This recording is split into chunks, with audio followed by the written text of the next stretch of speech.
ಬಡ್ಡಿ ತಕ್ಕೊಂಡು ಆ ಬಡ್ಡಿ ಕಟ್ಟದೇ ಅವರು ತುಂಬ ಕಷ್ಟಪಟ್ಟು ಮನೆ ಮಾರಿ ಆ ಬಡ್ಡಿ ಕೊಡೋದು, ಈ ಥರ ಎಲ್ಲ ಹೋಗಿ ತುಂಬ ನಷ್ಟ ಆಗಿರ್ತಾರೆ.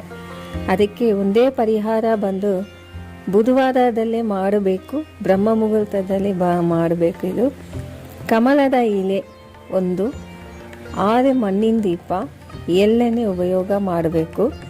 ಈ ತಾವರ ಗ್ರಹಯೋಗದಿಂದ ಖಂಡಿತ ನಿಮಗೆ ಆ ಸಾಲ ಆಗಷ್ಟು ಬೇಗ ನೀವು ತೀರಿಸ್ತೀರ.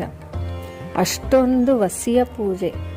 ಕಮಲದ ಎಲೆ ಬಂದು ಮಹಾಲಕ್ಷ್ಮಿನ ಎಲೆ. ಬ್ರಹ್ಮ ಮುಹೂರ್ತದಲ್ಲಿ ಮಾಡಿದರೆ ಇನ್ನೂ ಒಳ್ಳೆಯದು.